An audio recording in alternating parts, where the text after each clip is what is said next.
இலங்கை மற்றும் வியட்நாம் இடையிலான 55 ஆண்டுகால ராஜதந்திர உறவுகளை கொண்டாடும் வகையில் ஜனாதிபதியின் அழைப்பின் பேரில் வியட்நாம் ஜனாதிபதி நேற்றிரவு நாட்டை வந்தடைந்தார்.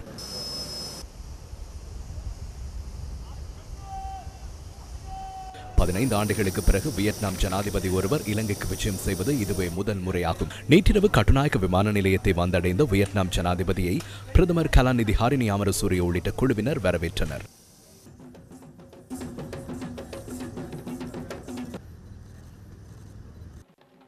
வியட்நாம் ஜனாதிபதி டோ லாமை வரவேற்கும் உத்தியோகபூர்வ அரசு நிகழ்வு இன்று காலை ஜனாதிபதி அனுருகுமார திசாநாயக்க தலைமையில் கொழும்பு ஜனாதிபதி செயலகத்தில் நடைபெற்றது.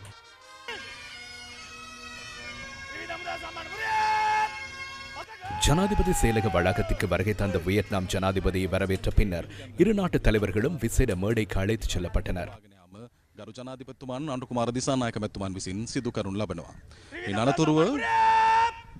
அதனைத் தொடர்ந்து வியட்நாம் ஜனாதிபதிக்கு ராணுவ அணிவகுப்பு மரியாதையும் கௌரவ வெட்டுக்களும் தீர்க்கப்பட்டு வரவேற்பு அளிக்கப்பட்டது.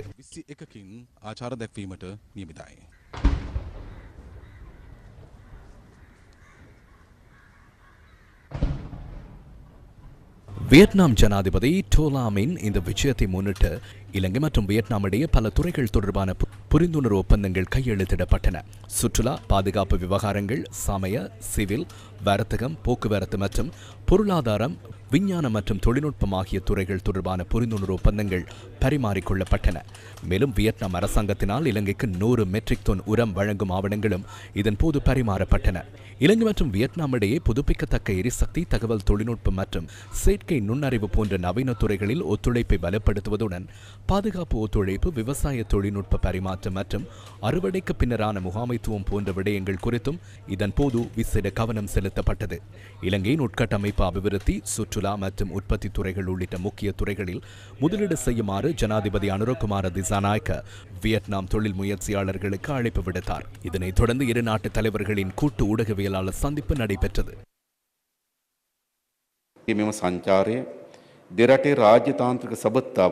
இந்த விஜயம் இரு நாடுகளுக்கும் இடையிலான ராஜதந்திர உறவுகளில் ஒரு வரலாற்று மைல்கல்லாகும்.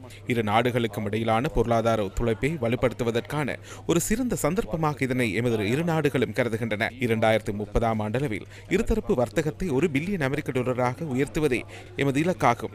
இலங்கையின் முதலீட்டு சூழல் மற்றும் இதன் மூலோபாய முக்கியத்துவம் மீது நம்பிக்கை வைத்து 50 பேர் கொண்ட வியட்நாம் வர்த்தக தூதுக்குழுவை அழைத்து வந்தமைக்காக ஜனாதிபதி அவர்களுக்கு எனது நன்றிகளை தெரிவித்துக் கொள்கிறேன். புதுப்பிக்கத்தக்க எரிசக்தி, விநியோக சங்கிலி, உட்கட்டமைப்பு அபிவிருத்தி, சுற்றுலா மற்றும் உற்பத்தி உள்ளிட்ட இலங்கையின் முன்னுரிமை துறைகளில் முதலீடு செய்ய வியட்நாம் தொழில் முயற்சியாளர்களுக்கு நான் அழைப்பு விடுக்கின்றேன். தொழில்நுட்பம், பாதுகாப்பு மற்றும் பொருளாதார துறைகளில் நடைமுறை வேலை திட்டங்கள் ஊடாக இரு நாடுகளுக்கும் மகத்தான எதிர்காலத்தை உருவாக்க நாங்கள் கைகோர்ப்போம் என்பதை நினைவூட்டுகின்றேன். இதன்போது வியட்நாம் ஜனாதிபதி இவ்வாறு கருத்து வெளியிட்டார். ஜனாதிபதி அவர்களே, உங்கள் அரசாங்கம் அடைந்துள்ள வெற்றிகளுக்காக, குறிப்பாக பொருளாதார வெற்றிகளுக்காக நாங்கள் வாழ்த்துக்களை தெரிவித்துக் கொள்கின்றோம். பொருளாதார பாதையில் நீங்கள் அடைந்த அந்த வெற்றிகள் மூலம் மக்களின் வாழ்க்கை தரத்தை மேம்படுத்தியுள்ளீர்கள். எமது ஒத்துழைப்பை உயர்மட்டத்திற்கு கொண்டு செல்வதில் நாங்கள் அதிக கவனம் செலுத்தியுள்ளோம். முதலாவதாக பொருளாதாரம், பாதுகாப்பு மற்றும் அரசியல் ரீதியான ஒத்துழைப்பை வலுப்படுத்துவது அவசியமாகும். அதேபோல் அரசாங்க பிரதிநிதிகள் மற்றும் மக்களிடையிலான பரிமாற்ற திட்டங்கள், அரசாங்கத்தின் பாராளுமன்ற உறுப்பினர்களுக்கிடையே மக்களுக்கிடையிலான பரிமாற்ற திட்டங்களை நாம் மேலும் அதிகரிக்க வேண்டும். இரண்டாவதாக பொருளாதார, வர்த்தக, முதலீடு மற்றும் விவசாய தொழில்நுட்ப ஒத்துழைப்பு மூலம் பரஸ்பர நன்மையை பெற வேண்டும். அதற்காக இருதரப்பு வர்த்தகத்தை மேம்படுத்தும் இலக்குகளை நாங்கள் நிர்ணயித்துள்ளோம். கல்வி, சுற்றுலா மற்றும் தனிப்பட்ட தொடர்புகளே எமது உறவின் அடித்தளமாகும்.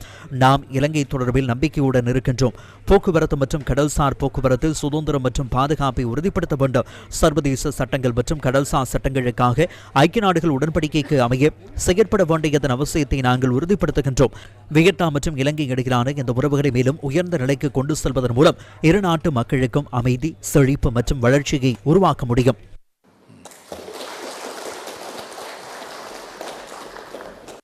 வியட்நாம் ஜனாதிபதி பின்னர் பாராளுமன்றத்திற்கு சென்றார். பாராளுமன்ற வளாகத்திற்கு சென்று வியட்நாம் ஜனாதிபதியை சபாநாயகர் டாக்டர் ஜகத் விக்ரமரத்ன மற்றும் பாராளுமன்ற செயலாளர் நாயகம் குஷானி ரோஹணதீனா ஆகியோர் வரவேற்றனர்.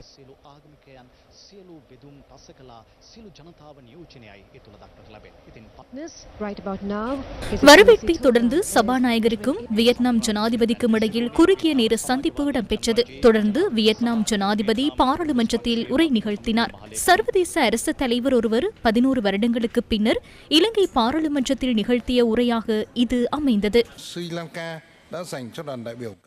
வியட்நாம் தூதுக்குழுவுக்கு இலங்கை பாராளுமன்றம், அரசாங்கம் மற்றும் மக்கள் வழங்கிய தாராளமான மற்றும் சகோதரத்துவத்துடனான வரவேற்புக்கு எமது மனமார்ந்த நன்றிகளை தெரிவித்துக் கொள்கின்றேன்.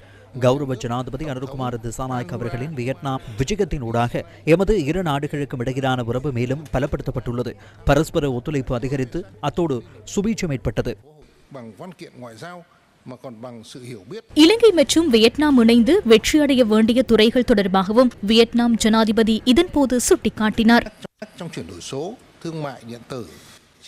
டிஜிட்டல் மயமாக்கல், வணிகம், செயற்கை நுண்ணறிவு, டிஜிட்டல் பொது சேவைகள், டிஜிட்டல் கல்வி, டிஜிட்டல் சுகாதார சேவைகள், புதுப்பிக்கத்தக்க எரிசக்தி மற்றும் பசுமை நிதி ஆகிய துறைகளின் ஒத்துழைப்பையும் நாம் மேம்படுத்த வேண்டும். நிலையான வளர்ச்சியை மேம்படுத்தவும், பொது சேவைகளின் தரத்தை உயர்த்தவும், செயற்கை நுண்ணறிவு மற்றும் வணிகம் உள்ளிட்ட புதிய தொழில்நுட்பங்களை பயன்படுத்துவதற்கு இரு நாடுகளும் உறுதியளித்துள்ளன. விமான போக்குவரத்து தொடர்புகளின் முக்கியத்துவம் குறித்து இரு நாடுகளும் பொதுவான உடன்பாட்டை எட்டியுள்ளன. சுற்றுலா, வர்த்தகம் மற்றும் மக்கள் இடையிலான உறவுகளை வலுப்படுத்தும் நோக்கில் நேரடி விமான சேவைகளை விரைவாக ஆரம்பிக்க விமான சேவை நிறுவனங்களை ஊக்குவித்து வருகின்றோம். Giữa các trường đại học, viện nghiên cứu tổ chức các tuần lễ văn hóa Việt Nam tại Sri Lanka và văn hóa Sri Lanka sẵn sàng chia sẻ kinh nghiệm về khảo. இரு நாடுகளுக்கும் இடையிலான உறவுகளை மேலும் விரிவுபடுத்த வேண்டியதன் அவசியத்தை Vietnam ஜனாதிபதி வலியுறுத்தினார். வர்த்தகங்களுக்கு இடையிலான தொடர்புகளை ஊக்குவித்தல், வர்த்தக தூதுக்குழுக்களை பரிமாற்றிக் கொள்ளுதல், வர்த்தக கண்காட்சிகள் மற்றும் மாநாடுகளில் பங்கேற்பதன் மூலம் கேள்வி மற்றும் விநியோகத்தினை இணைத்து முதலீடுகளுக்கு சாதகமான சட்ட கட்டமைப்பை உருவாக்குதல் ஆகியவற்றின் ஊடாக எதிர்காலத்தில் இரு நாடுகளுக்கும் இடையே $1 பில்லியன் இருதரப்பு வர்த்தக இலக்கை அடைய உடன்பாடு எட்டப்பட்டுள்ளது. விவசாயம், உணவு தயாரிப்பு, உற்பத்தி, புதுப்பிக்கத்தக்க எரிசக்தி, மின்னணு மற்றும் வாகன உதிரிபாகங்கள், மருந்துகள், உலோகம் மற்றும் தொலைத்தொடர்பு ஆகிய துறைகளில் ஒத்துழைப்பை வழங்க நீங்கள் கவனம் செலுத்துவது அவசியம். மூன்றாவது, விவசாயம், உணவு பாதுகாப்பு மற்றும் கிராம வளர்ச்சி ஆகிய துறைகளில் ஒத்துழைப்பை விரைவுபடுத்துவது அவசியமாகும். விவசாயம் என்பது இரு நாடுகளுக்கு மிகவும் நெருக்கமான மற்றும் முக்கியமானதொரு துறையாகும்.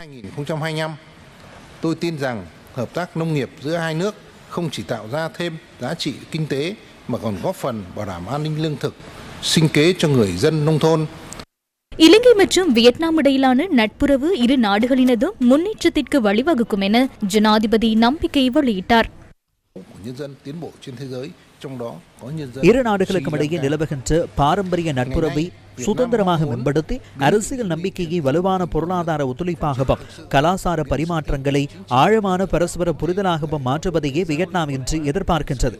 எமது பரஸ்பர அபிலாஷைகளை இரு நாட்டு மக்களுக்கும் உண்மையான நன்மைகளை தரும் திட்டங்களாகவும் வெற்றிகளாகவும் மாற்ற வேண்டும். இந்த நட்புறவு இரு நாடுகளையும் இணைக்கும் வலுவான பாலமாக அமையும் என நம்புகின்றேன். இலங்கை வியட்நாம் இடையிலான பிணைப்பு தொடர்ந்தும் செழிப்படையட்டும். உங்களுக்கு நன்றி கூறுகின்றேன்.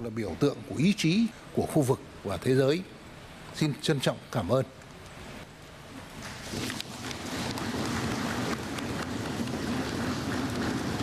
இதனைத் தொடர்ந்து பிரதமர் கலாநிதி ஹரிணி அமரசூரிய மற்றும் எதிர்க்கட்சித் தலைவர் சஜித் பிரேமதாச ஆகியோர் சபையில் உரையாற்றி வியட்நாம் ஜனாதிபதிக்கு தமது நன்றிகளை தெரிவித்தனர்.